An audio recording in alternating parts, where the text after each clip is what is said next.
Hey guys, in today's video, I'm going to be showing you how to format a KDP book using Microsoft Word. This is basically going to be a beginner's tutorials. So I'm going to be walking you through the entire process and how to format your entire book using the KDP guide. That is if you want to sell your book on Amazon. So we're going to start with a blank sheet. Once you are here, just type in, you can start typing in your content. You're going to start with your title, the title of your book, of course.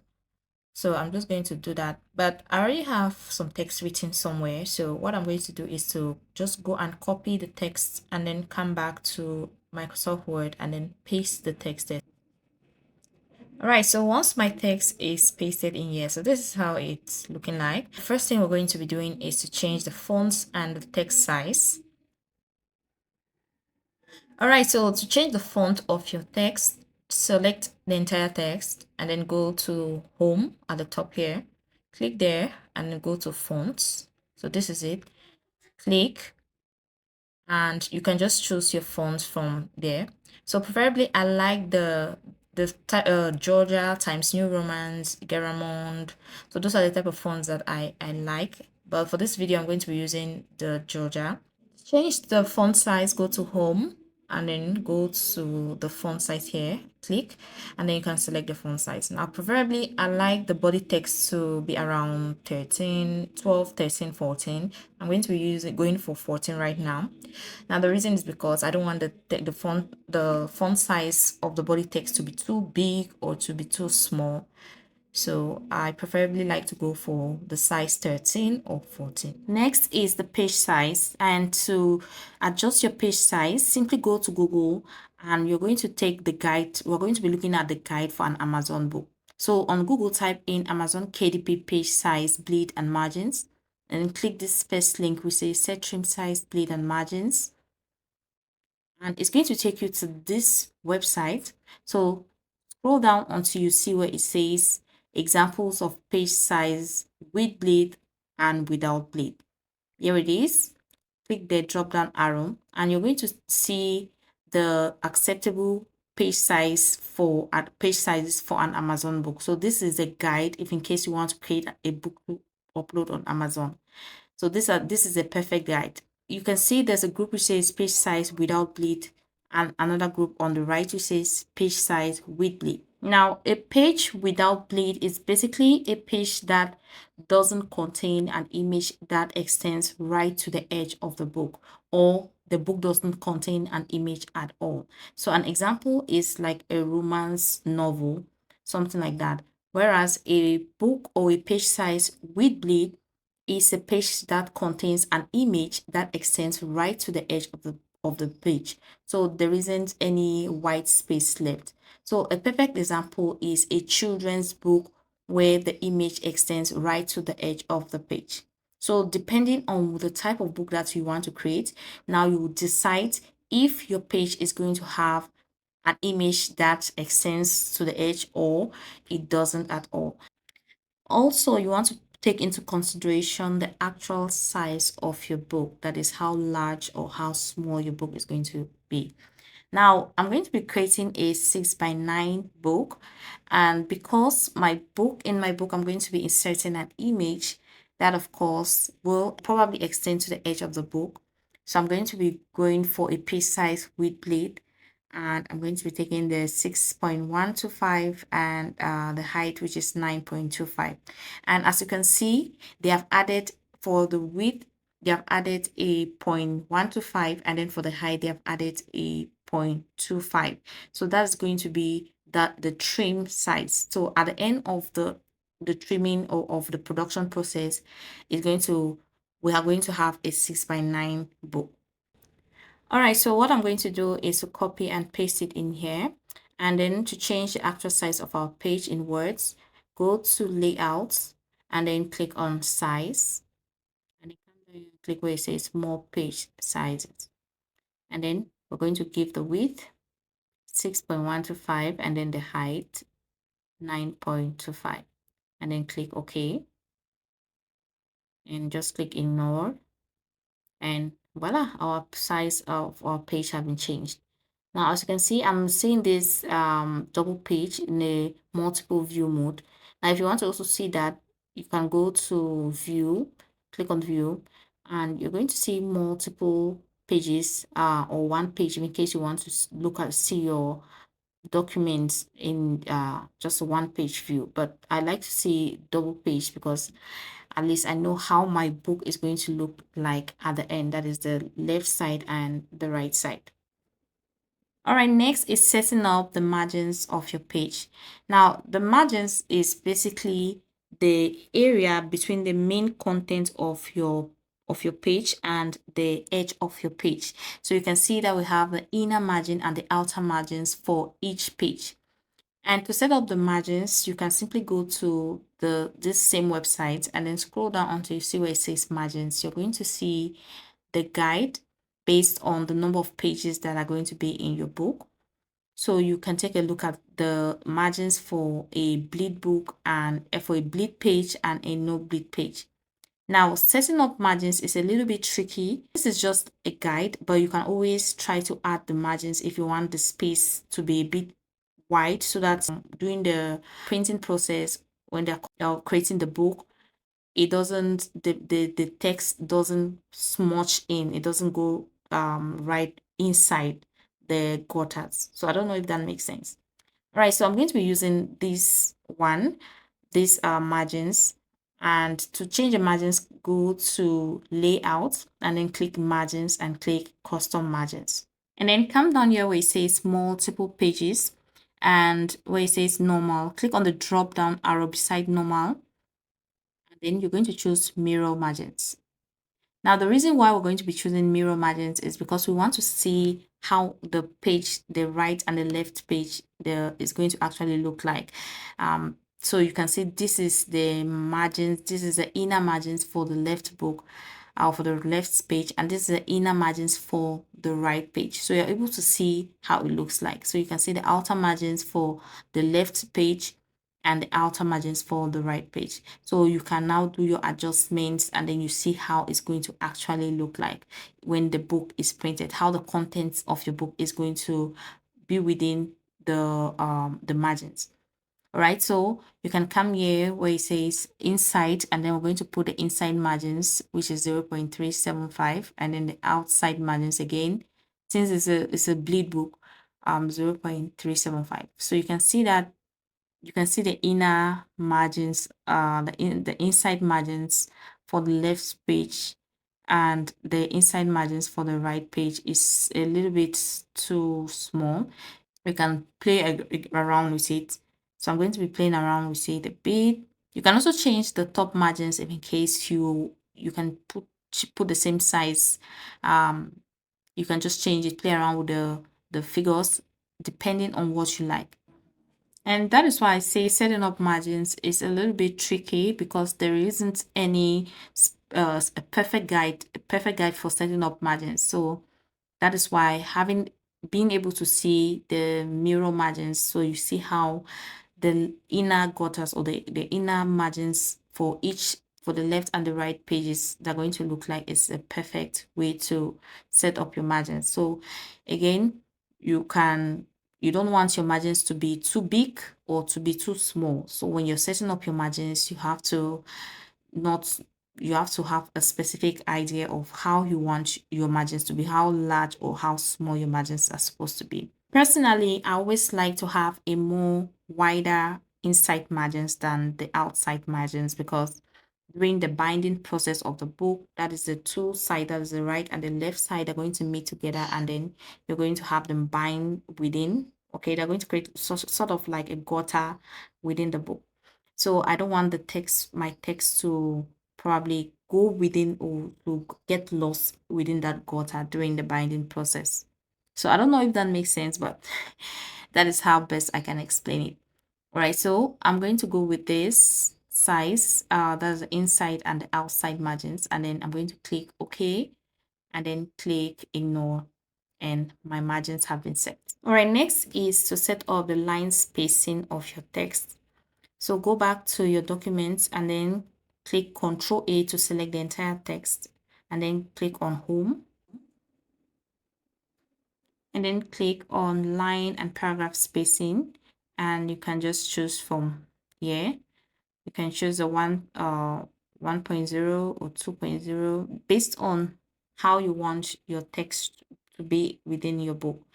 But I like to do the custom size or line space because I don't want there to be a lot of space in between text. So what I'm going to do is to click outside and then click on this little arrow, and then where it says line spacing, click the drop down arrow and click exactly, and then we're going to increase this to 14 points, and then just click OK at the bottom. And you can see how our text or how the line spacing looks like. So I think this one is good. So you can choose the one that you want. Next is to justify the text. And justify means basically means that the text is arranged like what you see in this book. So no text is going outside, all of them are within the margins. So just like this one, you can see some text going out longer than the other one. So to justify the text, simply copy the text and go to home, and then come here. You're going to see the justify options. Click on it and you're going to see that the text is looking more organized and arranged, that within the same line no one is going outside or longer than the other one, so it looks clean and organized. Next is indentation. Now, the purpose of indentation is to help you organize or help the reader know where a paragraph starts and ends. So it's there to help you organize a paragraph. Now there is a left and right indentation. So select the text and go to home, and you're going to see the left and right indentation here. And indenting left or right in a Microsoft Word document basically means that you either move the text slightly to the left or to the right. So it helps you to organize the text in a paragraph. Now another way to easily make the reader understand or to know exactly where a paragraph starts is to indent the first line of your paragraph. Click down here, and under indentation you're going to see space right here. So click the drop down arrow and we're going to indent the first line. Click on first line and then come here, and you can increase the spacing of the first line. So as you can see, when you click, you can see down here, you can see the preview down here, and as I'm clicking up, you can see that indentation to it of the first part or the first line is increasing. So you can either increase it or reduce it. So when you're done, click on OK, and you can see that all our first paragraph line has been indented like this. So it's easily make the reader understand where a paragraph starts and where a paragraph ends.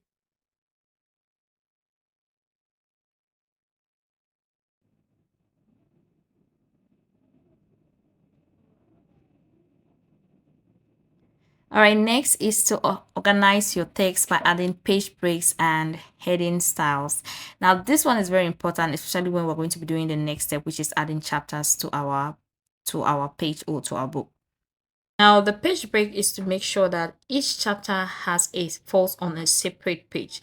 That is, the text on a particular chapter does not go into the page of the next chapter.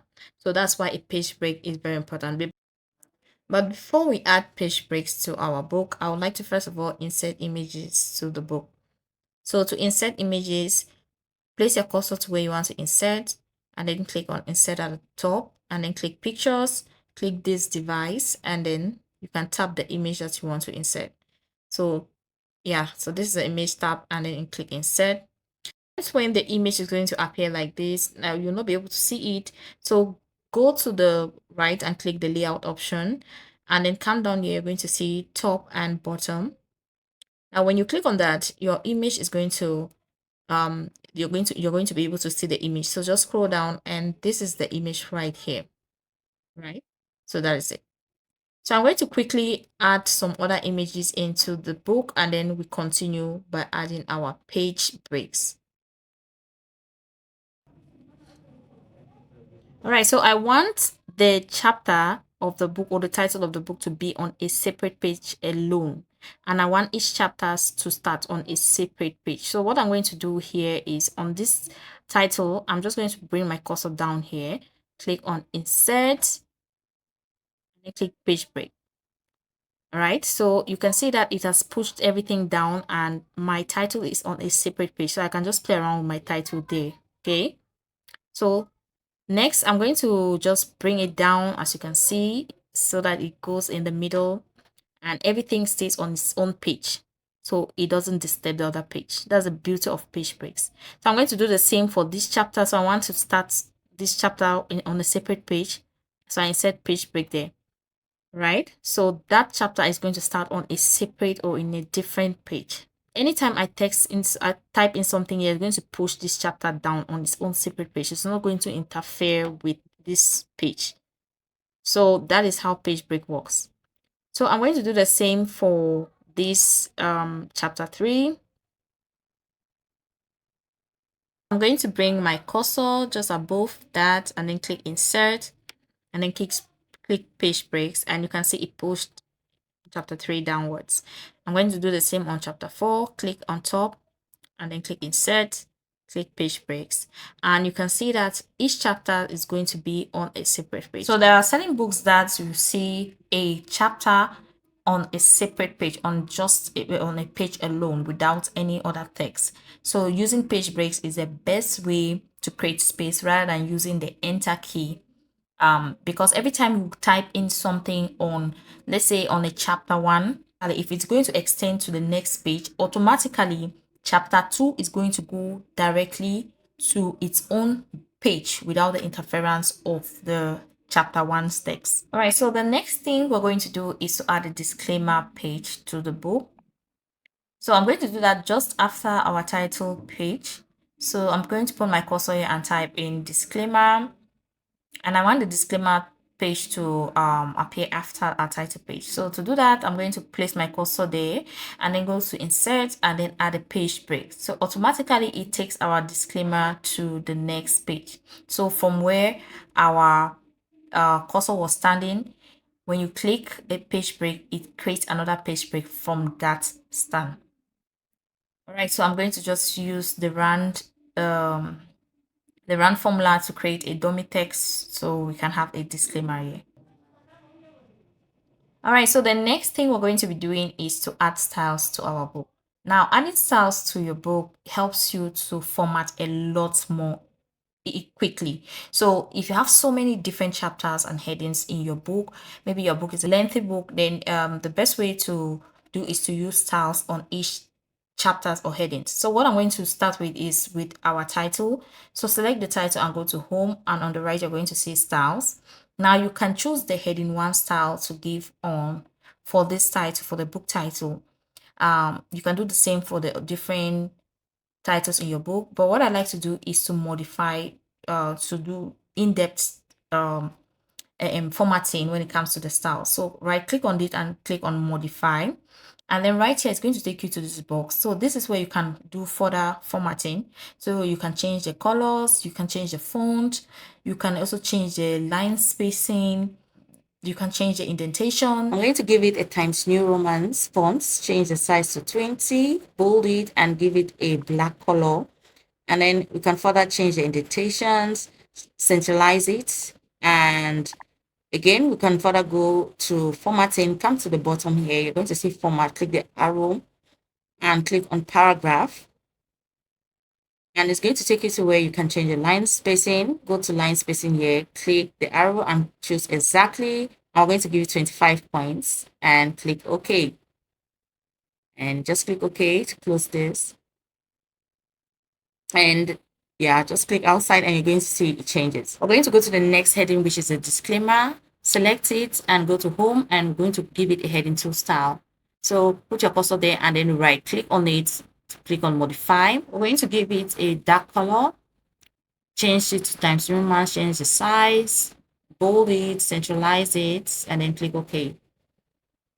And then we're going to go to the next heading, select it, and go to home again. We're going to give this one a heading 3 styles. Right click and go to modify, and then just change to Times New Roman, change the font size, change the color, and going to go to the line spacing, click and give it exactly, and we're going to change it to 18 points. For the next heading, we're going to give it the heading 3 styles. So you're going to see how easy it is. So what you're going to do is just go to the heading and then select it, go to home, and then just click on heading 3 style. So automatically it changes to the formats that we've given to all the heading 3 styles. So you can do the same for the next. As you can see, I just select and then go to home and just click on heading 3, and it automatically changes to the heading 3 styles format.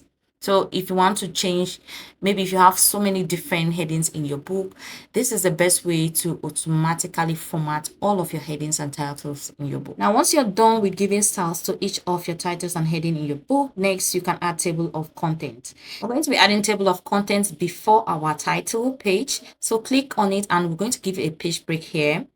And we're going to add our table of content here.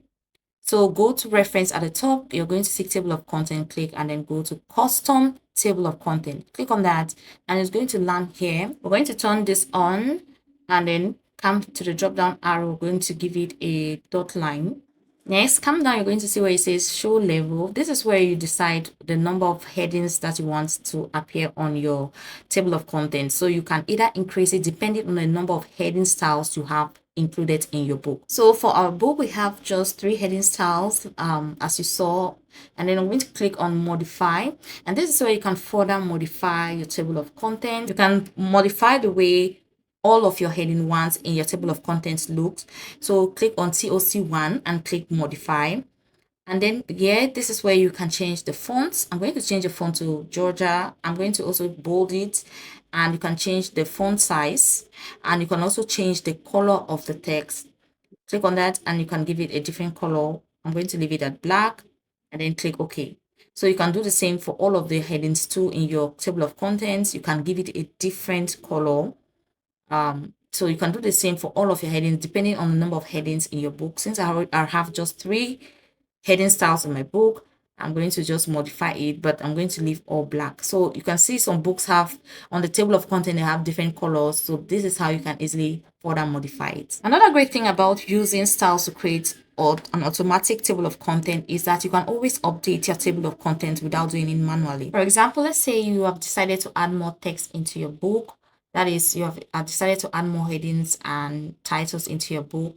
So what you can do is to just give the styles formatting for that particular heading or title, and then you're going to update it automatically to appear on your table of contents. Or if you want to remove a particular title or heading from your table of content, you can also do that automatically. So it is the same process. So for example, what I'm going to be doing is to remove the author's name from the table of contents. So I'm going to go to the author's name, which is here, and select it, go to home, and under styles, give it a normal style. And I'm just going to do some light editing, close that. So the next thing, to update it on table of contents, select the entire table of contents and then right click, and then you're going to see update field. Click on update field, select update entire table, click OK. And you can see that our author's name has been removed from our table of contents. So it has automatically made the changes for us. Next, we're going to add headers and page numbers to our book. So to add headers, go to insert at the top and you're going to see headers on the right corner. Click on headers and then just click the first one. We're going to use this blank, this one. So the next thing is to just type in the header title, and for me, I'm going to be writing the title of the book as a header of our book.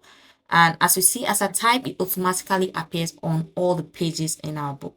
So you can format it, and the formatting is also going to adjust on all the pages. If you also want the author's name to appear on the header, so what you're going to do is go to header and footer and then click on different odd and even pages, and you can go to the even page and then type in the name, the author's name, and it's going to appear on all of the even pages in your book. Now, the even pages are page number 2, 4, 6, 8, and so on and so forth. So all of the even pages are going to carry the author's name. All right, next is to number our pages in our book. As you can see, the pages don't have any numbering yet. Now to start, go to insert and come here. You're going to see page number, click on that. You're going to decide exactly where you want to place your numbering. So I'm going to put it at the bottom and at the center. All right, so you can see that automatically the pages have been numbered. But the thing is, I don't want numbering on the table of content page, which is the first page. Now to take that off, just come down on the footer, click on that, and then you're going to see header and footer at the top. Click on header and footer, and then just click on different first page here. As you can see, the numbering on the first page has been taken out. So it starts numbering on the second page. But the thing is, it starts with number 2. So if I want to change that, go again to header and footer and go to page number here, go to format page number, and then come here, click on start at, and then we're going to turn it down to 0, and then click OK, and you can see that it starts the numbering from the second page. However, in case you want to start numbering on a different page, any other random page, let's say for example this book, I want the numbering to start on page number 5 here. So instead of 5, it should start on 1. So that is where our page numbering should start. So what we're going to do is to add sections to the page before the page that we want to start our numbering on. To turn on the section breaks, so you're going to put your cursor on page number 4 right now, and then go to home, and then click the paragraph tool, and you're going to see exactly where all the paragraph starts and ends. You're going to see where page breaks starts and ends right here. Place your cursor there, and then go to layout, and then click on breaks, and then you're going to see section breaks here. Click next page. So our section break has been added. So if you take a look at the different pages right here, so you can see that the page number 5 doesn't have any more numbering again. You can see it starts numbering on the next page, which is 1, 2. So the reason is because during our numbering, when we started numbering, we excluded the first page, which is our table of content page. As you can see, there's no numbering on our table of content, and there's also no numbering on the first page here after section break. So it has created different sections, 2 different sections. So it's kind of like we have separated the first 4 pages from our subsequent pages. So we have 2 separate sections right now in our book, so we can work with them separately. All right, so start our numbering on the page that we want. So I'm going to bring my cursor down here and then go to header and footer, and then turn this off different first page so that numbering starts on our first pages. So you can see on our table of content and on this page, we start on the first page. So go to page number, go to format page number, come here, and then we're going to start 1. Okay, so you can see that it has turned that 0 now to 1. It was first of all 0. You can see it starts at 1. So our pages now have been numbered. However, we don't want numbering on the first 4 pages, as you can see at the top. So I'm going to bring my cursor here. When I click on this and then I type in, you can see automatically it happens on all the other pages. It affects all the other pages, but we don't want that. Now remember that we have created 2 separate sections, but why does this still affect our next section? So the reason is because, I'm going to go back. Now the reason is because of this, same as previous. So we'll need to turn this off so that it does, whatever happens at the footer and the header doesn't affect our section. So go to header and footer and click on link to previous. When you turn that off, you can see that we can now adjust this one. Just put your cursor there and then click when you type, let's just type in something. You can see that it doesn't affect the next section. Okay, so we can just click on our back button and then delete this number. You can see that the numbering have been deleted from our 4 pages at the top, and then our numbering now starts automatically on our page number 5. Another thing is, if in case you don't want to use the numbering 1, 2, 3 as your numbering on your pages, maybe you want to number alphabetically or using the Romance numeral. So what you're going to do, put a cursor at the footer, then go to header and footer. We're going to come here, page number, go to format page number, and right at the top here, you can see the different options. So I'm going to select ABC and click OK. You can see that our numbering have changed to alphabetical numbering. So that's another tip that I just wanted to throw in there, so in case you want to change your numbering style. All right, so once everything is ready, the next thing is to export your book. And to export your book, we're going to be doing that as a PDF so that we can upload it on Amazon. So to export your book, click on File at the top, and then going to go to Save As, then click Browse. We're going to give a name, select where we want to save, of course, and then give a name, and then I'm going to change this from a Word document to a PDF. Click on that, and then click Save. All right, guys, so that is how you can format a book on Microsoft Word easily. So if you follow all of the steps, you'll be able to format your book perfectly and upload it to Amazon. So the next video, we're going to be looking at how to create a cover book for our book. Okay, so I'm going to be leaving the link of that tutorial in the description box of this video. So if you want to watch the video, you can go check it out. And also, if you have any question, you can leave it in the comment section. I will gladly reply to your questions. If you enjoyed this video once more, please do not forget to hit the thumbs up button. Also, subscribe to the channel if you have not subscribed yet, and see you in the next video.